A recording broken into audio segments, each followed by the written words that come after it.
next 30 minutes, Dylan Howard, who is the editor-in-chief of the National Enquirer and a bunch of other big publications, is our guest. And I've been on air 21 years. I've been covering news for 25 since I got out of high school and got into RTF.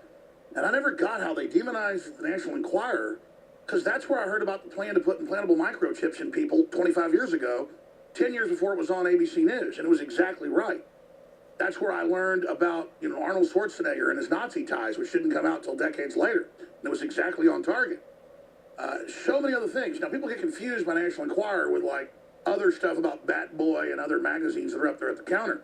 But I got to tell you, they got some tabloid stuff in there, too, about the stars and stuff, because that's what folks buy.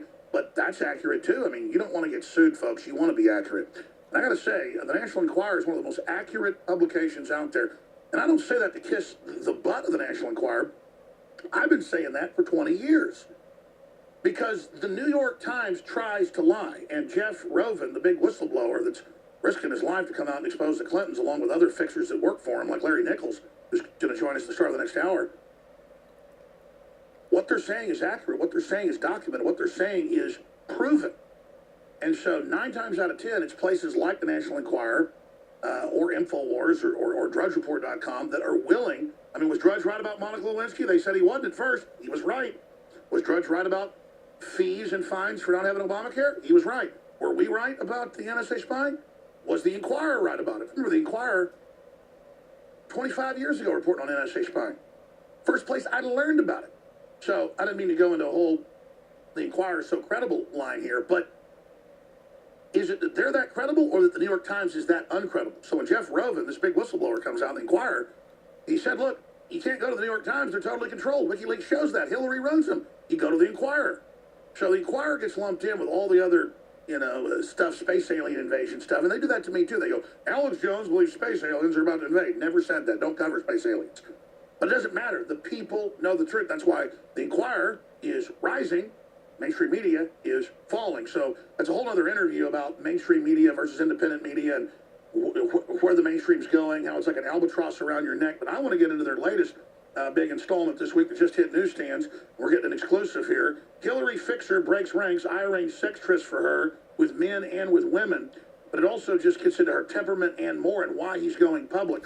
So Dylan Howard, NationalEnquirer.com, RadarOnline.com.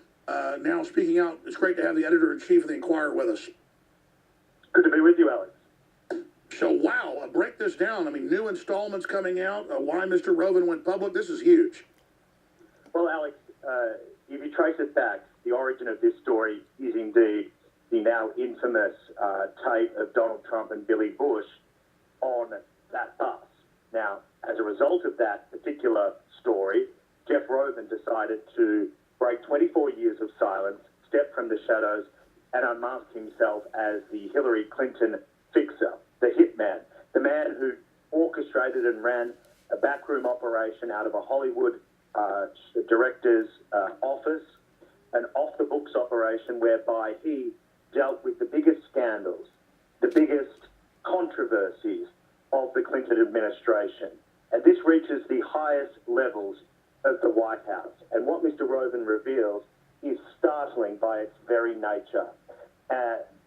He tells us that effectively Bill Clinton and Hillary Clinton used brass-knuckle tactics, the type of tactics that you would think would be isolated to the mafia, in an attempt to sabotage those women who made allegations against Bill Clinton and also sabotage the federal investigation of their Whitewater land scam by special prosecutors. How did they do this? In the most disgusting and vile manner.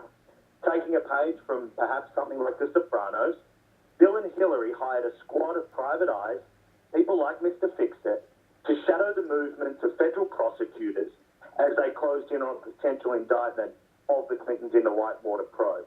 This is corruption at its very highest level. Corruption, seemingly business as usual for the Clintons. And reading last week and this week's installments of the Enquirer, I mean, right there, it fits into all my own research how Hollywood's involved really in mafia-type activities, in perception, in manipulation, with some of the other people, famous, quote, private investigators, actually with murders. I mean, this is really a whole mafia system being exposed when you say it's mafia-like. I look at the Clintons, it seems like it is an amalgamation of kind of a Hollywood mafia slash Dixie mafia tied into all these different seedy elements. Perhaps the strangest part of this whole saga through Jeff Rovin coming forward, though, Alex, is it's not really about the tryst that he supposedly organised for Hillary Clinton or the looting of Vince Foster's office. But bizarre though it sounds, to me, that's simply a distraction on what the overall reality here of this particular story is. Jeff Rovin bravely stepping forward exposes the rottenness at the very core of the Clinton operation. It's about how they've used money, threats, intimidation, lies, all for one twisted purpose, to ensure their 3 decades of power in this country. And they will stop at nothing to do that. They will delete 33,000 emails. They will willfully take part in play for play. If she wants cash, they get her cash. If she wants to intimidate those that challenge the narrative, the public narrative of the Clintons, they do it. If they want to blackmail people, they do it. So at the very core of this is the notion of muzzling, threatening, intimidating people for one very purpose, and that is that she gets the White House. Exactly. I mean, look, it's like getting Al Capone on taxes. It's the cover-up. I mean, we have her doing all these mafia tactics to cover up the sex. We're not even focused in as libertines on the sex. It's that they're hypocrites, and I guess that's why he said he went public, going after Trump for some edited 11-year-old tape, when this woman literally has done 1,000 times that. It's the hypocrisy. Is that why Mr. Rovin went public? Indeed. He said that it was the hypocrisy of the mainstream media and the way in which they covered the now infamous Billy Bush tape that prompted him to come forward. I had been looking at this story for the past 2 years. I first met him 2 years ago, and I told him that I was going to expose the corruption of the Clinton operation, to which he responded that he was concerned that his confidential informants would be made public if he didn't participate in the story. It was at that juncture that he decided to speak forward. And by doing so, he provided a glimpse into the very dark heart of the Clinton political system. They facilitate this corruption, and then they perpetuate it. They encourage it. They do Again, it once they get you involved, they've got dirt on you. I mean, this is one of the closest people ever to the Clintons. This is a, person with almost no degrees of separation, a very trusted fixer. How did he get in that position? I know it's all in the new issue of the Enquirer, but flesh that out for us. It's amazing because they're not even really denying this right now. They are very upset right now. There has been a steadfast no comment from Bill Clinton's office and indeed the campaign of Hillary Clinton for president. That tells you a lot. That tells you a lot. This man first came into the orbit of the Clintons in the 90s as Bill Clinton emerged as the front runner to win the White House, when the Clintons realized they had a serious problem on their hands. There were these supposed bimbo eruptions that have been well chronicled for years on your show and from whistleblowers such as Larry Nichols and others. And the reality was that this gentleman was connected to someone very, very close to Bill Clinton, one of his closest friends. And it was through that he was asked to engage in this off-the-books clandestine operation. He outlined to us a series of 12 fixes, incidents that came across his desk when he got the wink, wink, nod, nod to go and do what was needed to ensure that these particular stories didn't come out. On one particular occasion, he offered a serious amount of money to a photographer that obtained compromising photos of the actress Marky Price in a limousine with Bill Clinton. Wow. Before that deal could be orchestrated, the photographer's studio burned down the night before. This is a series of instances out of the pages of something like a script from Ray Donovan. In another instance, he detailed how, at the orders of Hillary, he was involved in a campaign to discredit Monica Lewinsky. He provided to us a 2-page memo that circulated amongst the Clintons' innermost confidants, which in many ways validated his story to us because that was addressed to Deputy White House Chief of Staff Harold Ickes. That fax memo beared a date and a timestamp. Not only that, he provided payoff ledgers And we had independent verification of 4 other sources who confirmed Jeff Rovin's involvement in the Clinton operation. But perhaps most alarmingly to me is the notion that the Clintons blackmailed federal prosecutors in the Whitewater probe. This is akin to Watergate, in my mind, to dig up seriously embarrassing material that intimidates the prosecutors so the Clintons could get away with their corrupt conduct. That's right. There's no statute, by the way, federally on murder, child molestation, and bribing federal officials and treason. There's no statute on those. And now, how much credibility does it add to the Enquirer that you've been reporting on this for 25 years, about 23 years, and now it's all in the WikiLeaks, it's all in the Project Veritas, just like icing on the cake or a cherry on top, really proving the fact that the Enquirer was there first. I mean, how were you guys back when there was no alternative media, no Drudge Report, no Western Journalism Center? How were you able to operate like that? Well, we are by our very nature investigators. We are rogues and renegades who sit on the outside and we're not in the back pocket of... So you're a vestigial leftover of real investigative journalists. Indeed. And, the reality is we put sources through polygraph tests to authenticate the veracity of their information. And sure, we have a big checkbook and we pay for information, but the reality is we authenticate that information. And as you pointed out at the top of the hour, if we didn't, we'd get sued. Exactly. Listen, it's not just that I'm moral. I go through a lot of authentication because if you don't authenticate, you're going to be out of business. And here's the reality. The Clintons have never voluntarily told the truth about these actions. We will continue to report on it. Those who won't is the mainstream media. This story came out and they've turned a blind eye. And that is a very, very sad state of affairs for the fourth estate in this country. The reality here is that this story goes to the very crux of one thing: character. Who's fit to take the Oval Office? Do we want a president that is corrupt, that lies, that engages in criminal behaviour? Or do we want another candidate? Now, we don't have a dog in this fight. We have endorsed Donald Trump. We have said that we believe, our readers believe, that he will be the best candidate for the role of president. 80% of our readers overwhelmingly have voted for Donald Trump. Which is another important poll. I mean, you guys have been nonpartisan. The fact that 80% of your readers that are registered readers, subscribers are saying that's a big deal. The reality is that we will continue to cover, like we have with Gary Hart, John Edwards, Jesse Jackson, and now Hillary Clinton, the big political scandals. We'll do what the mainstream media won't, but it is an indictment on the media when people like Chris Hayes on MSNBC take a swipe at the National Enquirer and mutter things about aliens and the such to try and discredit the particular story that we've done. Well, that's a badge of honor. I know you know that. To have Chris Hayes or any of those people, I mean, those people have like 100,000, 200,000 viewers. They are a joke.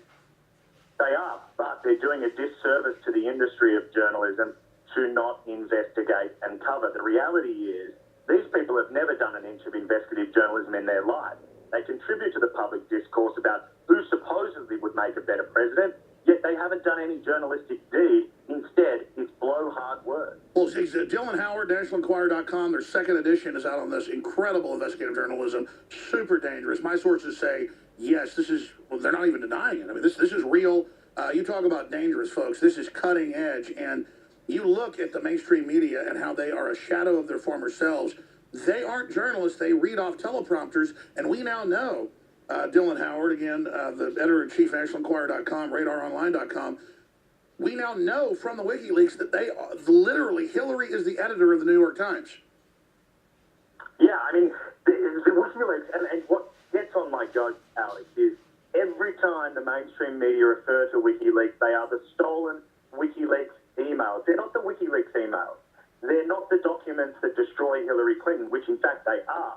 Instead, they couch it, they create this narrative that these documents are not credible. But the reality is, whatever the origin, whatever it's smoking the gun. Yeah. These emails are illuminating. The reality about Bill Clinton's sexual life is that John Podesta, the campaign manager for Hillary Clinton, acknowledged that they had a problem with the Energizer. Julie Torber McMahon, his longtime mistress, who we at the National involved in a relationship with her. And they point to the National Enquirer in these WikiLeaks emails. It's staggering that to this very day, Bill and Hillary Clinton are enabled by fixers like John Podesta, not like Jeffrey Rovin anymore, by Cheryl Smith, by others. These people provide the Clintons whatever they want. I was about to say, Andrea Mitchell on video last week, the spokesman hands her the phone, she looks, nods, then asks the question. They don't even care. It's like they are totally insane. Now, again, we're talking to the editor-in-chief of the National Enquirer. We've got 11 days left. Obviously, more is coming out, I'm guessing, from your source and other sources. Other bombshells on the way? Well, yes, indeed. We know all these facts, as we've talked and discussed, because of Mr. Fixer, Jeff Rovin, unmasking himself. He was essentially one of the detectives tasked with shadowing the prosecutors involved in Whitewater.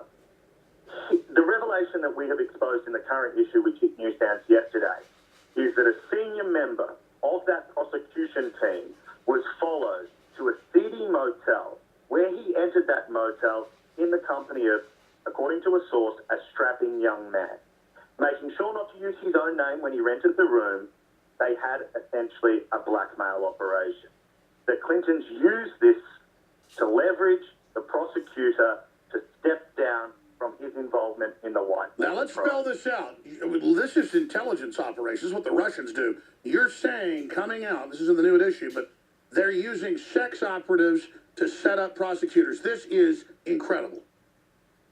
Their tactics were the kinds of stunts the mob could only look on in joy and glee, and probably embarrassment that they couldn't orchestrate something. Wow, there's the headline, National Enquirer. Successful effort. Bill and Hillary, to interrupt, Bill and Hillary, their mob tactics to intimidate investigators. Now we know how they're controlling the FBI. Wow, please continue, sir. You've got 5 minutes left. I appreciate all your time. Just to tell us everything, please. Well, I think the reality here is we have to, before you go to the ballot box, you have to ask yourself the very question as to whom is fit to take the office. The reality is that for 3 decades, the Clintons have perpetuated corruption at the highest level. They have ordered blackmail, intimidation, threatening tactics against those that challenge the public space of the family. And the reality is, despite their hands-off approach, if you like, we weren't involved, other people were doing it. The reality is that the traces go straight back to the top of their tree. Mr. Fixit provided payoff ledgers to support that. And this should well be not only a fundamental question that voters ask themselves before they cast their ballot, but a question for law enforcement. If prosecutors involved in the Whitewater investigation were blackmailed, that is a crime. And a criminal should not hold the highest office in this land.